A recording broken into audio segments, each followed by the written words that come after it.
Daniel Reeve had been kneeling in front of the same access panel for almost 20 minutes before he realized he was being watched. He didn't turn around right away. In his line of work, sudden movements rarely helped anything, whether it was a nervous machine or a nervous person. So he kept his hands where they were, guiding a thin diagnostic cable into a housing built for a species that clearly had smaller fingers than his, and he spoke without looking up. "You've been standing there a while," he said. "You're welcome to keep watching if you want. Just don't mind me talking to myself." "I do that." No answer came. He hadn't expected one. But nobody left either, and that told him something. When he finally glanced over his shoulder, he saw a young alien girl standing at the edge of the corridor, blue-skinned, her white hair braided down one shoulder, her eyes taking in every tool on his belt like she was cataloging them. She didn't smile. She didn't speak. She just watched, the way a person watches something they haven't decided whether to trust yet. Two palace guards rounded the corner a moment later, and their reaction told him more than any briefing could have. One of them went pale. The other immediately reached for a comm unit, then stopped himself as if raising his voice might break something fragile in the air. "That's Lyra," the first guard said quietly, once they'd stepped closer to Daniel. "The governor's daughter. She hasn't spoken to anyone in almost 4 years." Daniel looked back at her. She hadn't moved. Hadn't flinched at the guards, hadn't retreated the way he guessed she usually did when strangers noticed her. She was still there, still watching him like his work was more interesting than her own silence. For the first time in a long while, apparently, she hadn't left. He came back to the same corridor the next day, and so did she. Daniel didn't ask her name. He already knew it, but using it felt like it would turn the moment into something formal, something that expected a response. Instead he just talked the way he always did while working, narrating his own thoughts out loud because it helped him think. "This valve's original, I'd bet," he said, tapping a corroded fitting. "Nobody's touched it in years. Whoever installed it did a lazy job if you ask me." Lyra crouched a few feet away, arms around her knees, watching his hands more than his face. When he reached for the wrong panel, she reached out first and tapped the one beside it. Daniel paused. Checked it. She was right. "Good catch," he said, and went back to work. That was all. No praise speech, no surprised gasp, no calling for a supervisor to witness the miracle. Just two people fixing a machine together, one of whom happened to be 12 years old and hadn't said a word in nearly 4 years. From a balcony above, Governor Sarah watched the same scene and felt something tighten in her chest. Her daughter had not stood beside a stranger like that in longer than she could remember. Sarah found him later that afternoon, in a quiet side hall where the light came through tall windows and long gold bars. She was measured in the way of someone who had learned to control her voice long before she'd learned to control her fear. 4 years ago, she said, there was an incident in the old East Wing. Lyra was trapped inside it. Someone she trusted did not come out. Since then we have tried everything. Specialists, therapists.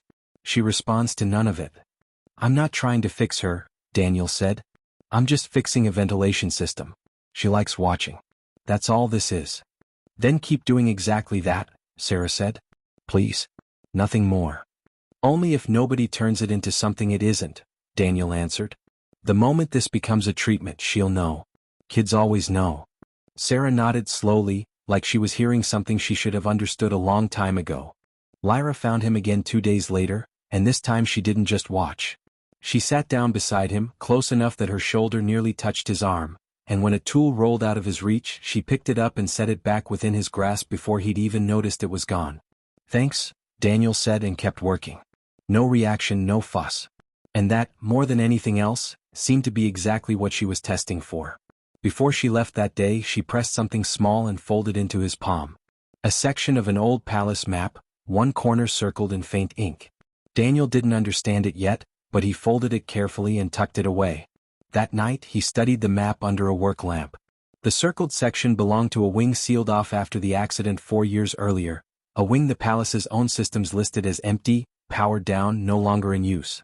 He noticed something else too, something small enough that he almost dismissed it. The lines of the old corridor were drawn with a precision that didn't match a child's rough sketch. Certain sections were marked more heavily than others, as if whoever drew them remembered exactly where the floor gave way and where it didn't. He cross-referenced the map against his own maintenance logs and found a pattern he couldn't quite explain. Lyra always glanced toward that sealed section whenever a particular warning light flickered on the main board, a flicker so faint most people wouldn't register it at all. He didn't know yet whether it meant anything urgent, or whether it was simply an old habit, a reflex left over from something she couldn't put into words. Either way, it was clearly a real signal, not a child's imagination, and that alone was enough to make him keep the map close. The diplomatic ceremony began 3 days later in the palace's grand hall. Hundreds of guests gathered beneath banners of blue and gold. Partway through the proceedings, Daniel noticed the same irregularity flare across his handheld readout, sharper now than it had ever been on the main board. He reported it. The automated diagnostics insisted everything was within safe parameters. He didn't trust the diagnostics. He trusted the girl who had noticed it first. He slipped into a restricted maintenance passage to check the old system by hand, and he didn't realize Lyra had followed until the first pressure alarm sounded and the emergency doors sealed shut behind them both. The corridor around them was old, dim, and suddenly very small. Lyra's breathing had changed, quick and shallow, her eyes fixed on the flashing warning lights like she was somewhere else entirely, somewhere 4 years in the past. Daniel understood immediately. This wasn't just a mechanical failure. For her, it was the same nightmare replaying itself in the same walls.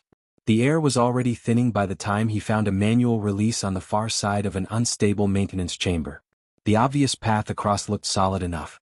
Lyra grabbed his sleeve, shaking her head hard, gesturing frantically toward a section of flooring he couldn't understand.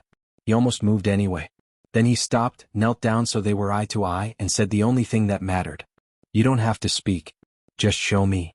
She pointed again, more desperate this time, but the gesture still wasn't enough to tell him what she meant.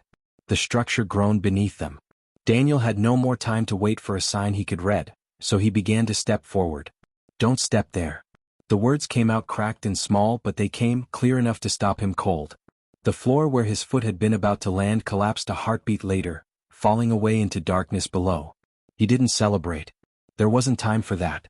He followed her, pointing instead, one direction after another, until they finally reached the manual release. Daniel forced the mechanism open, and air began flowing back into the corridor as the emergency doors slowly cycled apart. Her voice had saved his life. And she had used it because, for the first time in 4 years, someone had let the choice be entirely hers. It was only later, once the danger had passed, that the full weight of it settled on him. She had known where that floor would fail because some part of her had never stopped mapping that wing, counting its weak places, remembering exactly what had broken the last time. She hadn't been silent because she had nothing left to say. She had been saying it the whole time, in the only language anyone had left her. What she watched, where she wouldn't go, what made her flinch. Nobody around her had learned how to listen for any of it, not until now. Emergency crews found them minutes later. Sarah reached her daughter first, dropping to her knees, arms already open, the question rising instinctively to her lips before she could stop it. Daniel caught her eye and shook his head, quiet and certain. "Don't ask her." Sarah stopped herself. She simply held her daughter instead, no questions, no expectations, just the weight of relief passing between them in silence. And after a long moment into her mother's shoulder, Lyra whispered one word. "Mother." Sarah's composure nearly broke, but she held it, because some moments are too important to interrupt with your own emotion.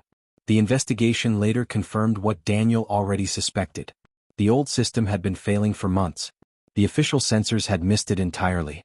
The only one who hadn't missed it was a girl nobody had thought to ask. Weeks passed. Daniel prepared to leave Aurelius, his work finished, the corridors quieter now in a way that felt different than before. Lyra was speaking again, though not constantly and not to everyone. Some days were still quiet ones. Nobody treated those days as failures anymore. Sarah had made certain of that in ways large and small throughout the palace. Before he left, Daniel returned to the corridor where they'd first met. Lyra was already waiting, holding out the same small tool she'd once handed back to him weeks before. "You forgot this," she said. He smiled because they both knew he hadn't. "Keep it," he told her. "Why?" "In case everyone else misses something again." For 4 years, an entire palace had waited for Lyra to find her voice. It had never occurred to any of them that she'd had one all along. The human hadn't given her the words. He had simply been the first person willing to listen before she ever needed to say them.